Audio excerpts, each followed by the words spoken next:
Now let's talk to somebody who has actually gone through it and has, can I just use the word, has volunteered her womb to carry somebody else's child as a surrogate and delivered the child and handed over the children to the intended parent. And this is Lorna Fidelia, who is a gestational, that one. Surrogate. That one. Good morning. Morning, Lorna. Good morning. Kizungu imekata, how are you? I'm fine, thank you. It's gestational. Gestational surrogate. Yes. Okay. Thank you. Thank you, Lorna. Yeah. Karibu sana. Thank you. Janet is going to give you the day's quote. Words that were said sometime by somebody. Let's see if they make sense to you today. Yeah. What you make of them. Yes. A former US Senator once said, everyone is entitled to his own opinion, but not his own facts. Do you agree? Yes, I agree. Yes. Okay. We'll rest. We're all entitled to our own opinions, Yes. but not to our own facts. Yes. We've been trying to figure out where we lie legally as far as matters surrogacy in Kenya. We were with Wakili in the last hour, but now we want to know like a lived experience. And you having been a gestational surrogate one time, right? Yeah. And birthed triplets. Just tell us about how you became a surrogate and what inspired you to become a surrogate, how the entire process. Just walk us through when you first heard of the word surrogacy all the way to birthing these triplets. Well, how can I say this? I've been hearing about surrogacy. I'm very exposed. I watch a lot of TV and movies, so that's how I knew about surrogacy. So I've been a single parent for a long time. Yeah. And by the time I was being a surrogate, I had 3 kids. And aside from the fact that there's the financial constraint, there's the mental constraint of being a single only parent, I was also like, I would sit down when I'm having problems, I would tell God, now I have these children, I don't have food. And there's somebody who has food and I have children. I have these children, I don't have rent. And there's somebody who has this big mansion and does not have a single cry of a child in the house. And then also there's this, Nigerian movies, they cry of a baby. Things like that. So I told God, can you help me help someone who can help me and my children? Understand? As I'm helping them, they're also helping me. So we help each other. I meet them at their point of needs and they meet me at my point of needs. Yeah. So I just started going online. Facebook. That time, WhatsApp wasn't so much, Instagram wasn't so much because I did this it was 2019, 2020, thereabout, just before COVID. Just before COVID. So I'm on Facebook, I'm telling friends, by the way, if you know someone who wants a child and wants to be cared for. In fact, I'm too fertile, I'm even willing to, I can get pregnant for you by myself. And then I just give you the baby. I just give you the baby. Because like, I could just be minding my own business. I can just sneeze and get pregnant. And then there's someone who is struggling and going through fertility processes and this and this and that. Well, I'm not even trying and I still get pregnant. Right. So I was even at some point I was telling God, is this a curse? Why are you giving me kids I can't afford? But then you see, again, I love children. I'm telling God, okay, fine, now that you give me these children, give me money to take care of them. Right. Yeah. So this going around, I started researching clinics. I did a lot of research, a lot. By that time I had a passport. There's a time I even got a client in Egypt, family in Egypt. But I couldn't, why couldn't I not travel? I don't remember why, but I could not travel. Okay. Or the agency that I found wanted only people around Egypt.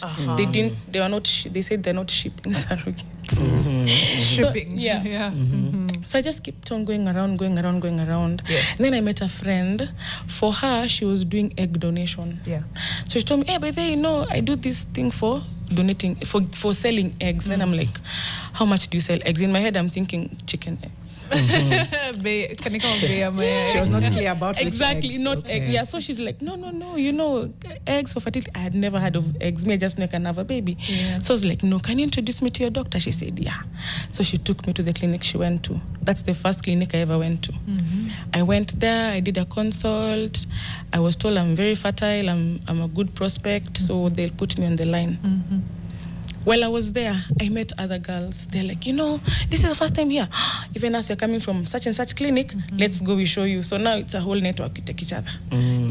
We change numbers. Okay. Let me just, I'm going to use a very so that you understand. You know, like the house girl refresh. Bureau. When you hear a better job somewhere, call me. So so you change numbers. And by the way, I had this clinic. Come we go. So I went and registered in the first clinic. You register. They tell you, they'll call you, they put you on the waiting list. So I went to the second clinic. Now I was referred by these other girls. Went to the second clinic, and I had a very bad experience. Now there were cartels. What happens is there's the doctor and there's the nurse, and then there's you. All of you have to get there like around 6. You're all seated there. It's like people going to Saudi Arabia. And then the doctor is there. You have to go in, get your test done. But now the place where you will not move forward is from the nurse. The nurse is your point of contact with the doctor and the intended parent. So the nurse blocks you. Okay? Because this nurse, this story, there was even a scandal about it. That clinic was even closed. Because this nurse, she will get girls from her village. You understand? She'll bring them and tell them, you know what? A girl in the village, you tell her, I'll give you 100,000. That's a lot of money. I just have a baby. Just like that. And then you'll be giving me food. No problem. So she used to get girls from the village, boards them in a house. Like she used to have 3-4 houses. She boards them there. So when you go there, she tells you, I hope you know that you've come here. Terms and conditions for this clinic is, if you're taken, you're going to live at our boarding facility for the 9 months, and then you're only going to be released on the day that you're going for clinic and the day that you deliver. Then after you deliver, that's when you're going to get your compensation, and then that's when you're going to be released to go. I'm like, I have kids. Why am I going to live in a boarding facility? You understand? So for 10 months actually. Actually it's 10 months. So I'm there. So the way we are talking to each other. So as we are there, the new ones were being told the recruitment process. Then the old ones who are now already pregnant. So they are there, now we are asking them questions. Then now that's when you get to gauge things. So this nurse is, for us, we are just like a proxy for the doctor to say that we are there.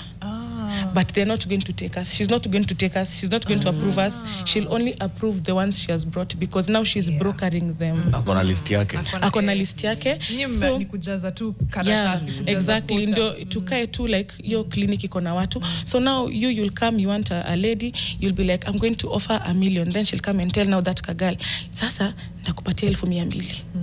Alafu kila mwezi nitakuwa nakupea 3,000. Alafu utakuwa unaishi hapa. And then nitakununulia dera, nitakununulia lotion. Unajua sana ushagoa na lotion. I want exposure. So you see, us who are exposed, we are just the proxies there, So at some point it became a whole scandal. That clinic was closed. So now we are still looking. We are still going to clinics. So one time, another friend, while she was moving around clinics, she met a lady. She had not found someone, so she told her, but I have a friend of mine, she's trying to do this, yada, yada, yada, yada. She gave her my number. So she called me. She's like, hi, my name is so-and-so. Is this Lorna? I'm like, yeah. I was given a number by your friend. Would you like to meet about this, and that? I was like, what time? Unanitaka wapi? I'm ready. So we just had a first casual meeting. We met in town. That time I had a baby. My baby was 2 years old. I came with my son. She was so happy. She saw my son. She was so happy. She bought us lunch. I was so happy. I ate lunch. We talked. Then she's like, she goes to a clinic, a fertility clinic. She would like to take me for the test and everything, and once I'm approved, she would like to move forward with me. So we discussed things for like a week. We used to talk. I want this, you want that, can I manage this, can I manage it? So by the time we go to hospital, you know what we want. So now that's how we met, and a week later we went to Nairobi IVF. Now that is why I met Ruby. She was just here. Yes. The Wakili was just here. The Wakili was just here. She's the one who took me through my first surrogacy process, and it was amazing because there they have decorum. Let me just say they have decorum. Let's just say for fertility clinics, it's like the St. Andrew Studio fertility clinics. Oh, okay. Premium. Premium. And then I came from Bundus. So I went to bureau. That's fair. So you get to Nairobi IVF. I get there. The reception is good. They have tea. Hallelujah. So I was so impressed. I was like, karibu. They took me through the process. First of all, we did tests. You have to do all your tests, venereal, genetical. There's a lot of tests. Everything has to be checked, okay? Then after that, even my intended parent gets a test. Then now we have to work with our period. both of us. Right. Because now she's not able to have a baby. Yeah. And then there's me, I'm able to have a baby. So they have to extract her eggs. When she's ovulating. And her partner's sperm. And they also have to work with my period. So from the day we go there, they start now tracking our period, and now I start going on medication. After all is clear, which it was, now I started going through medication.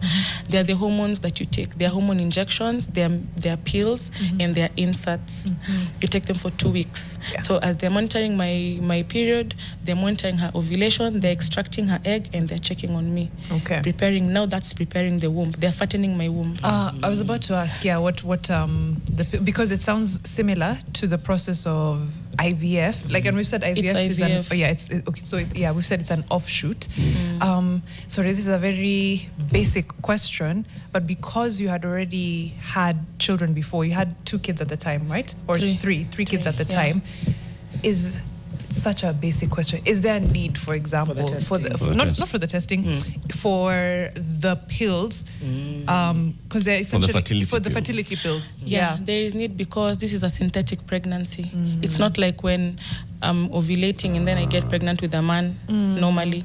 That is why I'm a gestational surrogate. Let me put it in terms that everyone can understand. Yeah. It's like when you want to bake a cake, you have to preset the oven. So when the oven gets hot, that's when you put in your butter. True. Yeah. Okay. And then now the oven bakes the cake. Now I'm the oven. So the pills are the preheating. Yeah, they are preheating the oven. They have to prepare my womb lining. My womb lining has to get to a certain thickness so that it can be able to accommodate the embryo. Now the embryo is the intended parent's egg and sperm that is going to be created in the laboratory. So this is a scientific baby.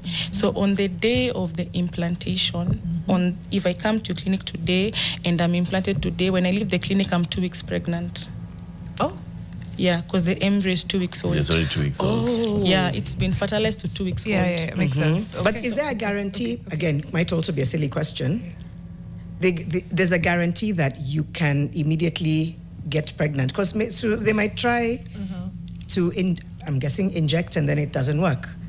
Or is that's why you do the tests before? Yeah, that's why you do the test before. And even before they do the implantation, you still do tests. There's a scan that they have to check how far is the womb lining. They check it. They have to check, because sometimes during the fertility process, when you're taking the meds, sometimes because it's hormonal, it can cause you to get cysts. It can cause you to get fibroids. So they cannot implant you if you have a cyst. So if you have a cyst during the fertility treatment, they stop you.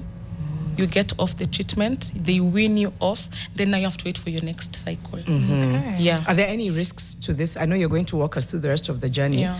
You seem like you are open. Did you have any fears, and did they tell you about any risks? The only fear I had was for the pregnancy not to attach, because then I would not get a payday. Okay. Yeah. Otherwise, I was okay. I was very open-minded. I had done my research very well. Okay. I had thought this through over and over, finished the end. You were I had put all my eggs in that basket. Quite literally. Okay. Let me take you back to this point when you first meet with the intended parent. And you say you went with your son, had lunch, had a conversation. Yeah. Walk us through that conversation. What are you guys discussing? Are you negotiating? Like, it's like we're dating. We're getting talking stage. We're getting to know each other. What's your name? What do you like? Just like a talking stage, like a date. Talking stage. I like that. Getting to know each other. Yeah, getting to know each other, exactly. So what kind of questions was she asking you? And see if you're going to be compatible. You understand? We could meet and maybe she doesn't like me. I could meet and maybe I don't like her. Yeah. Because also, even after this cycle I went through, I've gone for several interviews, and we would sit on a panel, and the intended parent would interview us, and they would just not choose me, and they would choose the other girl. I don't know for what reason. It's just like a job. Actually, it's a job. Let me just say it's a job. So this is my employer. I've gone to impress my employer.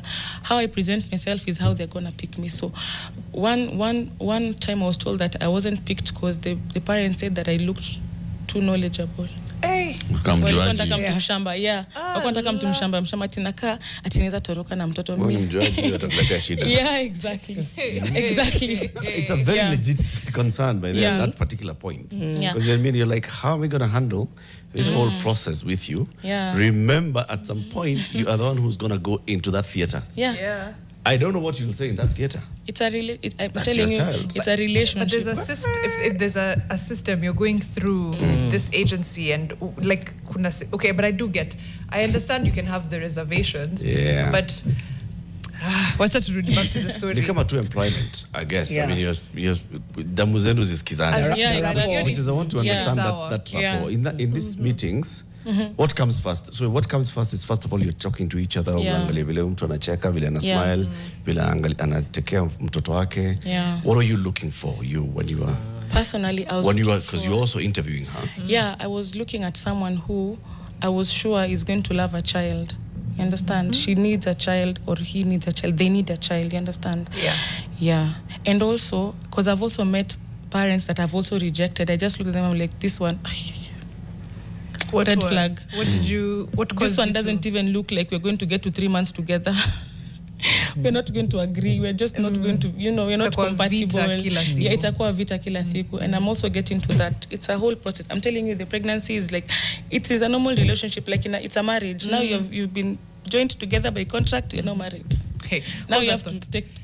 Hold that thought, kidogo too, because I want to get into even the contracts and all those things. But we have Joyce Lay online. We want to get her view on her surrogacy experience. Honorable Lay, good morning. Hello. Good morning. Good morning to you. Can you hear me clearly? Yes, we can. We wanted to know your surrogacy experience, because we're still trying to figure out the legal frameworks. We're looking at this new assisted reproductive technology bill. We're also hearing from a gestational surrogate. But from the other end, as an intended parent, what was your process like? All right. Thank you so much. First of all, I want to apologize that I was supposed to be live on this show and I couldn't travel. My regards to everyone there. My friend Janet, hi, I haven't seen you in a long time. Yes, so the process, first of all, there were some fears, of course. You go through fears like, what if she doesn't, go throughout the 9 months period. But the first time that we had this discussion, because she's my friend, she volunteered, and we went through counseling for her to be ready so that she understands that when I give birth to this child, I'm not going to keep this baby. I have to give this baby to the parents. And also she had to involve the family, the children, because they were old enough, and the husband. So everyone on that side was taken care of in terms of making sure that, they understood the process. And also she's a very good friend. She volunteered without asking for any money. And I had to take care of her throughout the 9 months, the bills, the food and clinic and all that.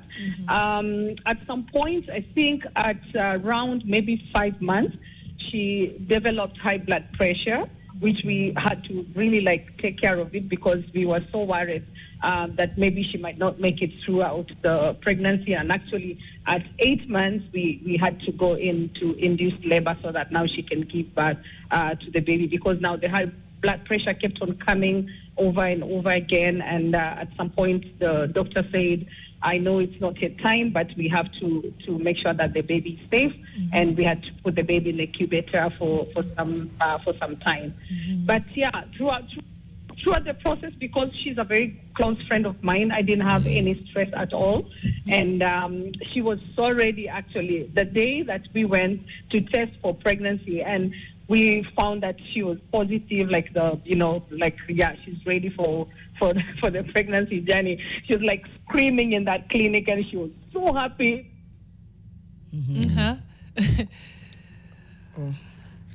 Don't know if we've lost her. So we had a very, very smooth transaction. And like I said, I had to adopt our own child. And the process took about 4 years. And that 4 years, some surrogate parents can say now this child is mine. I have to keep this child with me until now the court declares that you are the legal parents. But for her, it was the first day that she gave birth. We took the child, and now we went through that process. And of course, after we had the child, she also had to go through counseling, because there are those moments that she'll ask, okay, can I come and spend a weekend with the child? And of course, she was told, no, you cannot do that. And we had to make sure that she, her health was okay. And we thank God. My son, our son right now, is he's turning 16 years, and we are happy that we did that. Joyce, if I may ask you, so this process of you going to adopt, because this is where now the legal quagmire comes in, your friend completely agreeing to carry a baby for you, but in hospital she is registered as the birth mother of the child. Yeah. So what did you have to do to actually go through the adoption? Were you going through adoption like you are completely strangers, like you've just identified a child that you need to adopt? Were you taken through the ringer of prove that you are capable of taking care of this child, and that this child is really in need and therefore up for adoption? Did you go through that? Because it was actually even before the current Children's Act. What kind of process were you taken through by the law that time? Yes, Eric, we went through that, the whole entire process, because the notification of birth comes out with the name of this mother who has given birth, including the name of the husband. And I was told, okay, there are some who do that, but then they go through the back doors.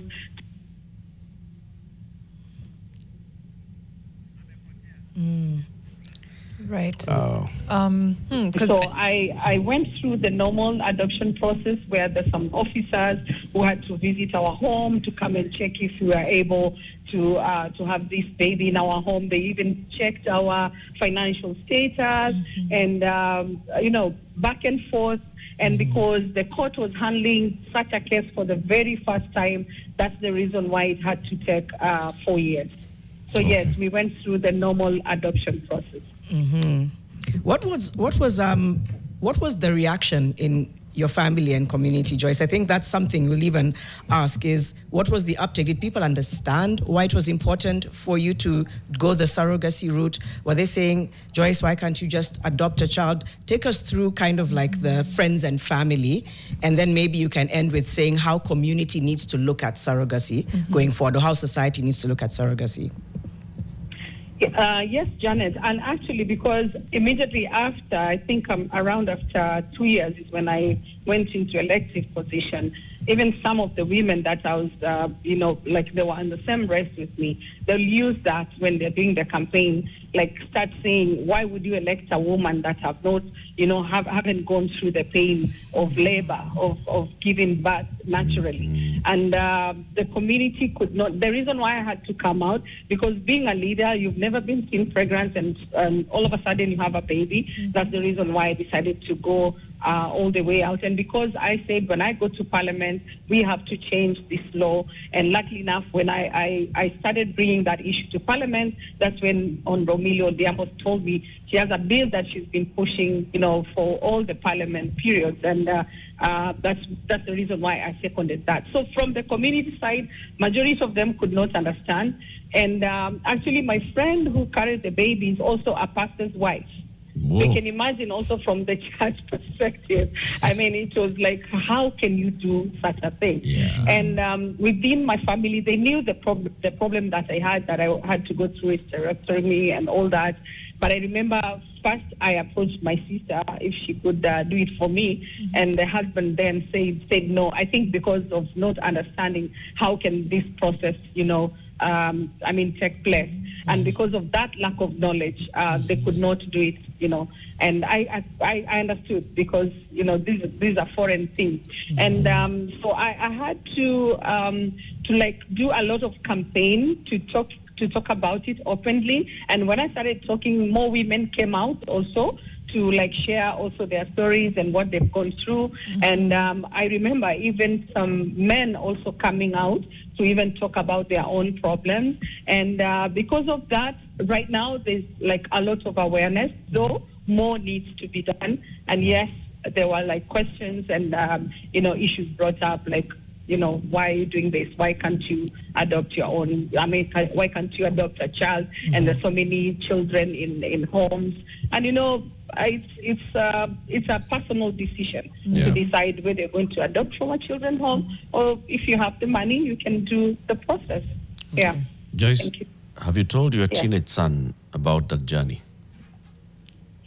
Yes, my son knows. Actually, before we were ready to tell him, I think one of the I think in school or something like that, someone raised that issue with him, like, your mommy is not the one who carried you, and at that time he was too young. I thought like we were not ready to tell him at that point, but because it came up, we started now preparing him, and we talked to him, and even at this age, I've asked him if he wants to be like, the ambassador, like to talk about, especially that bill that needs to be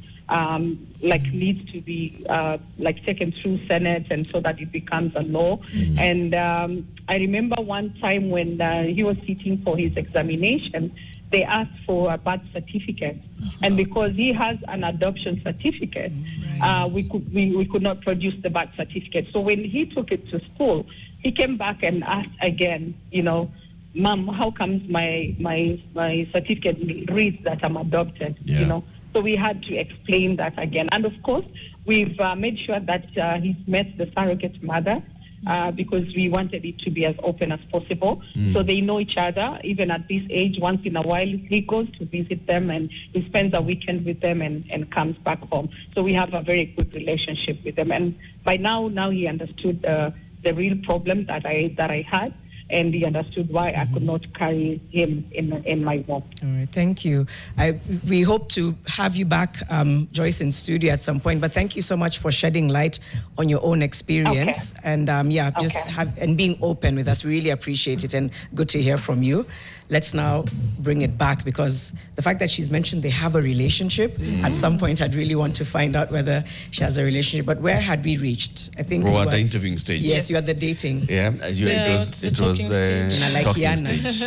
Talking stage. You go through talking stage, and you feel convinced that I think this person really wants to have a child, and they will love the child that they get, and it will be a blessing to them. And for me, what was more important was the security, because remember, I just told you I had 3 kids and I was a single parent, so there was also that abandonment issue.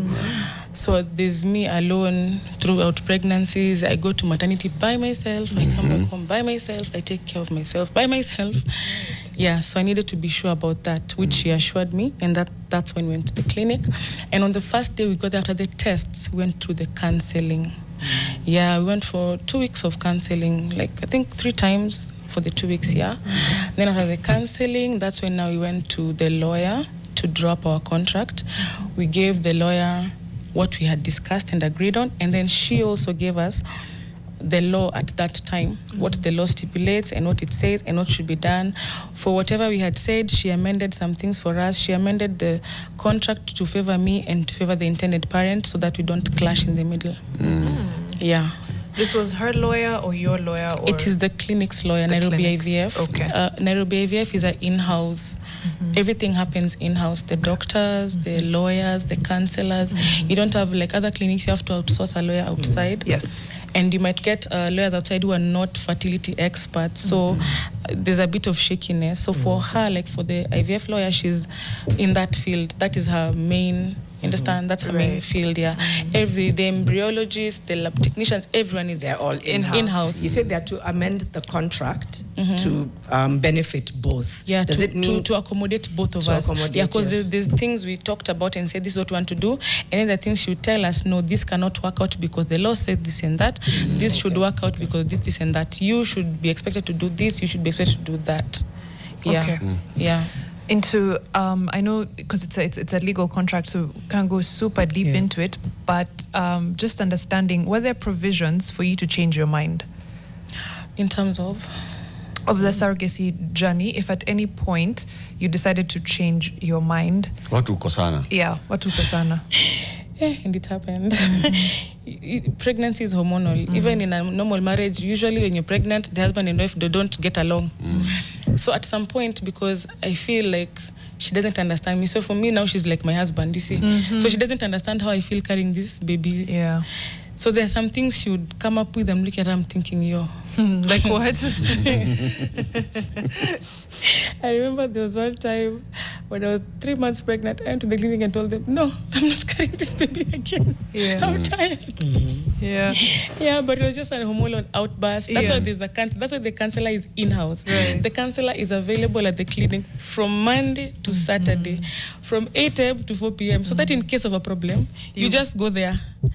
Give the counselor your problem. The counselor will talk to you and call your intended parent, and you'll be spoken to. Okay. Yeah. But no provisions essentially for you to change your mind. Termination clause. Yeah, a termination no, clause. the termination clause is, okay, there's no termination clause. I can't remember, but there's this clause whereby after the implantation, if you don't take up pregnancy, there's just a compensation you'll be given. Because you see, even those hormonal treatments and everything, they're not easy. Yeah.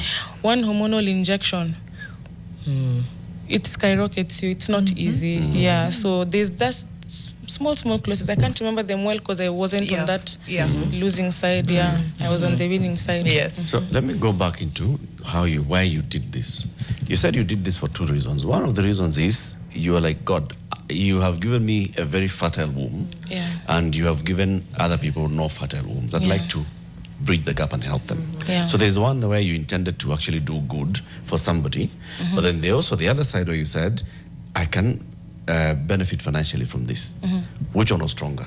Both. Okay. The scale was just there 50-50. It was 50-50. Yes. I've got to have adequate compensation for this that I'm going through. Yes. Had you come up with a figure in your head of what adequate compensation would look like? So that's where the lawyer came in. She advised us. You understand? She advised us the right way. And also in those clauses whereby when you're making a contract initially, you're making a contract for one baby. Okay. Yeah. And then now there's my dancing womb. So after we found out that now we're having triplets, we had to go back To the contract. So the intention was not triplets. No. We were going to have one baby. All right, continue. Yeah. So even during the implantation, the doctor tells you this is what's going to happen. During implantation, 3 things are going to happen, or maybe 4 things. 1, we are going to implant with 3 embryos. 1 may attach, 2 may fail. 2 may attach, 1 may fail. All will attach. That's you. That's you. That's Lorna. Ooh. Is it too fast to So ask? sasa compensation iko times 3. Yeah, I want to. We'll find a way. The range. Is that like the range or figures that you can give usually people get so fascinated when I tell them about this, but this is how I explain it. For sake of confidentiality, I'll explain it like this. I like to use food as a illustration. When you come to the market, when you go to Carrefour, they sell tomatoes this price, and Quickmart sells tomatoes this price, and Naivas sells tomatoes that price. So every intended parent has their own budget. Nobody's pocket is the same. There's someone who got more than me and had 1 baby, and they had triplets. There's someone who got more than me and had twins and they had triplets. There's someone who got below me and she had triplets and I had triplets. Yeah. But all I can say, it was fair.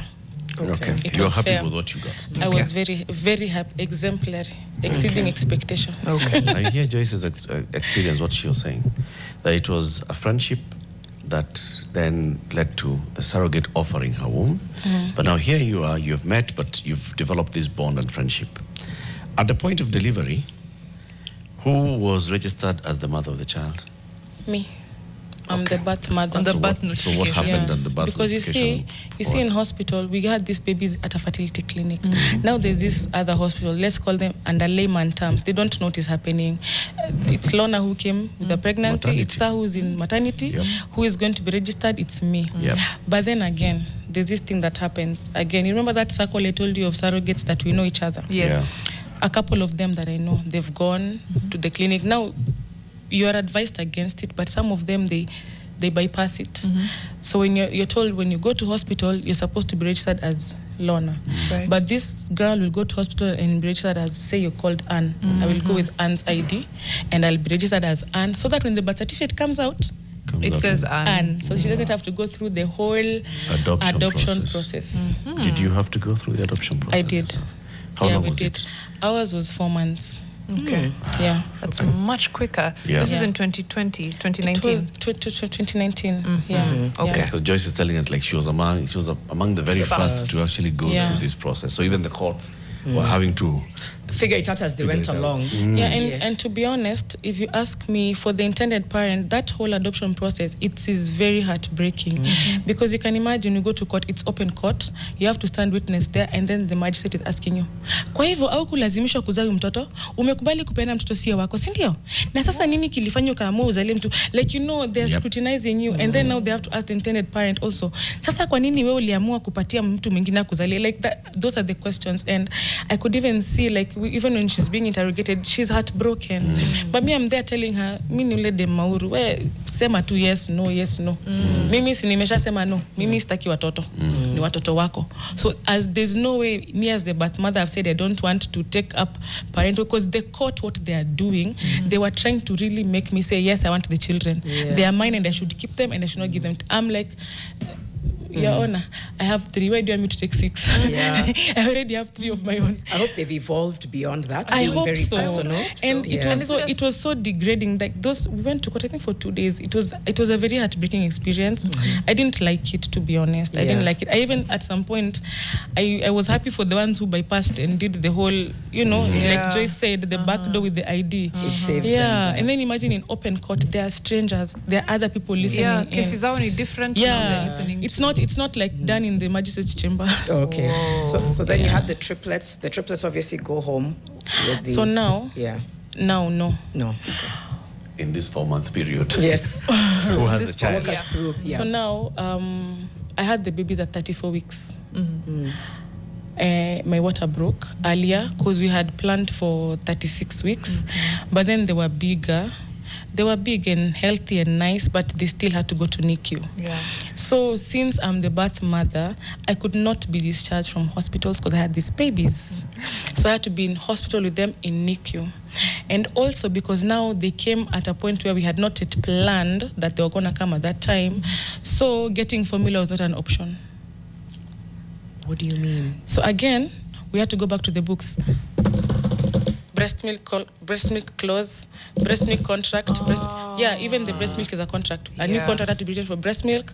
I'm going to provide milk. This is in the, because you see, the initial contract is I'm supposed to have the babies At 36 weeks. at 36 weeks, and then I will be in recovery, and they'll be in the nursery, and then I will be discharged, and then the babies will remain, and then the lawyers will come with the intended parent and take the babies. But now they've come early. They're preemies, and I have to be there. The intended mother cannot be admitted in hospital. It's me.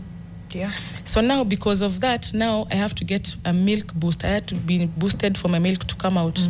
I had to start lactating, which was not part of the contract. So now lactation again was a different contract. So for me and my preemies, we were in hospital together for a month and a half.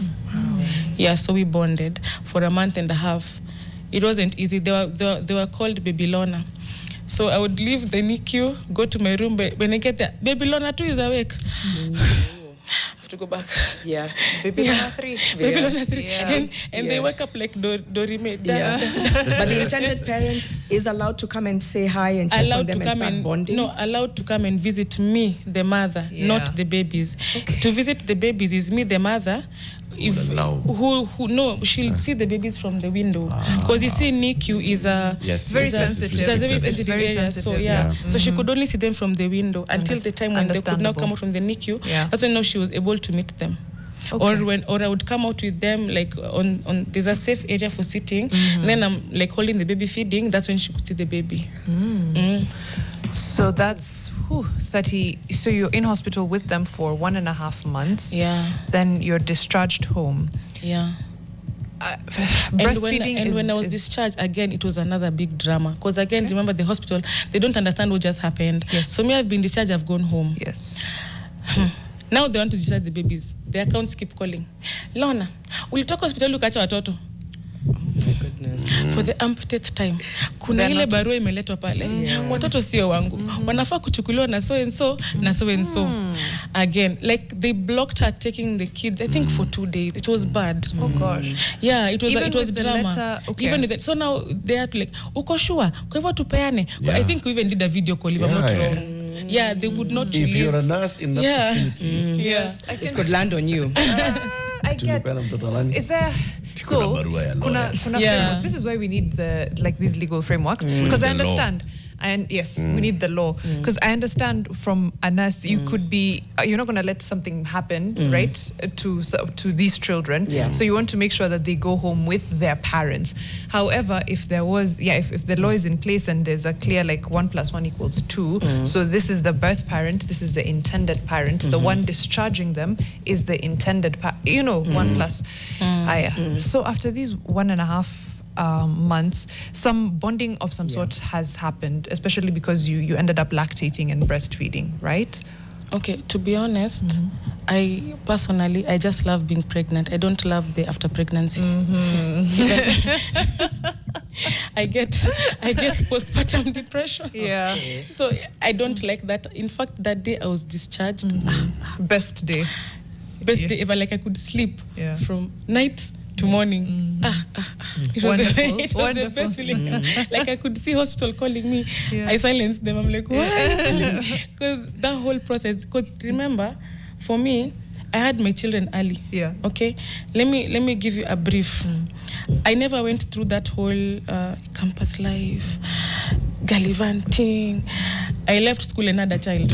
So I've been taking care of a baby since I was a baby. Yeah. And they came in one after the other, you see. Yeah. So I've never had that youth breathe, like that breather, you understand?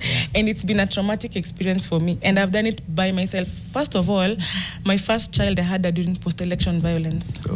So I had during those times when people were fighting in Uhuru Park, I was going to clinic, unatoka Nairobi Women's, unakuta barabara imefungwa, mawe zinatupwa, tear gas. To go have the baby, I had to walk to hospital and look for a random hospital and have a baby. I had to walk back home. So you see, I have trauma. Yep. I have trauma. I don't like. So for me, people keep on asking, is there that bond? There's no. To be honest, there's no bond. I'm just fine. No, it's good. It's honest, because it's the assumption, but it's not your truth, and that's perfectly But you true. saw it. Did you witness it with other women who you were walking were you necessarily walking the journey with? What do you call it? Friends. Yeah. So now, that's the other thing. Like even the Joy said on phone. Now there's the community part. So first of all, I had to move from where I was living. I changed location because first of all they would be like, kasichana sikameza juzi, amepata mtoto juzi. Now again she's pregnant. So I moved to a totally different area. I started a new life. I think I even got myself a new name. I just changed. And when I went there, the neighbors were like, oh my God, you're pregnant and you're alone. Yeah, my husband is abroad.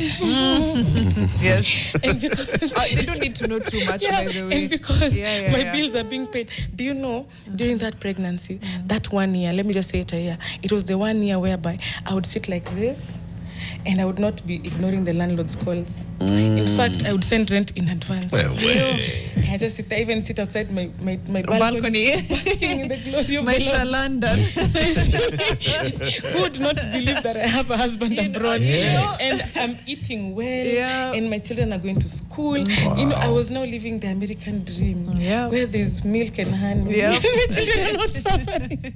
So now the problem came whereby I had the babies, and then I came home without babies. And then I'd keep asking neighbors, where are the kids? Where are I'm like, Koniku. Because at some point they found out I'm having triplets because I was so big. So they found out. And at some point one of the neighbors would take me to hospital. So they knew. But they didn't know the surrogate part. So now I'm like, no, they NICU me. I had to come back because I have to check on this one. So I tried heparing. So one time they keep on pressuring me. After a month I'm like, Cheki, it's like this. Mimi nilikuwa surrogate. Nilisaidia huyu kupata mtoto. Kupata watoto. She was not able to, and that is the biggest mistake I made. I thought everybody was civilized like me. Speaking your truth is what got you a lot of judgment, huh? Tell me why in the estate my kids are playing that old. Do you know your mother does baby business? She gives babies to people. Your mother has babies for a business. Your mother makes money. You see, even that your car, your mother bought with babies' money. We're going to come, because Maybe- I know we don't have... Maybe you're next. we don't have a lot of time. I wanted to get to, I don't know how we can sum up like what she would like to see the law be, look but like, there's a yeah. bit of feedback. Somebody's asking, how do I join her agency and become a surrogate? So I guess that would just be looking for agencies. Yeah, Is there a I don't have an agency myself. I'm still up looking for an intended parent. If you're out there, I'm here. You're still willing to do this again? Yeah, I've Okay. been going for clinic for a year. This is going to be the second year. Every period I'm in hospital. Yeah. Okay. She's very knowledgeable and a good communicator. She can make money speaking about the experience. That's Jacolonde. Jules Muya says, Lorna is awesome. God bless for helping other people. I would so pick her. Yeah. Okay. So, Yeah. I'm thinking through how you at least had Wakili Ruby. Yeah. You had these people at Nairobi IVF walking you through the journey. When you see that we have an assisted reproductive technology bill coming into Parliament, what are some of the things that you think should be there to protect surrogates, gestational surrogates, and babies? Well, for start, that adoption process, I feel it's too tedious and Right. it's too emotional. It's already an emotional journey. And then you have to remind these people that you are not able to, you had to. No, you see, like abroad, I see. It's very seamless in abroad. They don't have to go through all this, you know. I feel it's very tedious also, so that other like hospitals can be knowledgeable. Even when you get admitted as a surrogate, they know this and this is what is happening. Right. They don't have to traumatize you or the intended parent, you understand? And so that even the babies, like the Mweshimo had said, doesn't have to have an adoption, what is that called? Birth Certificate. Yeah, instead of a birth certificate. Because even later, it plays out with the child's mentality, you understand? You want to see yourself, you have a birth certificate with a mother and a father, the normal way. You see, and also that bill should be able to cover surrogates. You see, like that thing I told you, how the agencies treat us, you know. Like, for example, I've been trying for a whole year. Do you know there's a lady or a family who for that whole year has also been looking for me, and they've not been able to find me because someone is bypassing me. Yeah, it should be open and free where we can meet. True. So that people don't have to hide. Like intended parents, they have this fear. People are going to know I wasn't pregnant. Where did they get this child? Nilinunua mtoto. Niliba mtoto. People need to also be knowledgeable. This thing should be talked about so that even society can tap into. Someone can have a baby without actually carrying the baby. Right. Don't call this person a child trafficker. Don't call me a child trafficker. You understand? Yes. Yeah. I quite like that. Yeah. We had time. Yes. Unfortunately. Could have gone on for a while. Thank you so much for sharing your story. I think we definitely need to do a part 2 No with problem. you, Daktari, and just a few other stakeholders. But coming up is the Winnie Lubembe. This is the menopause roadmap. This conversation is becoming big, which is really good. So that's going to be the navigating the emotional and psychological journey. That's coming up in a bit on NTV. And of course, Claudia Naisabo and Brian Aseli live on Nation FM. That's coming up in just a few moments as well. But from me, Janet Bogwa, Mariam Bishar, Eric Latif, thank you for staying with Fixing the Nation, and see you back here soon.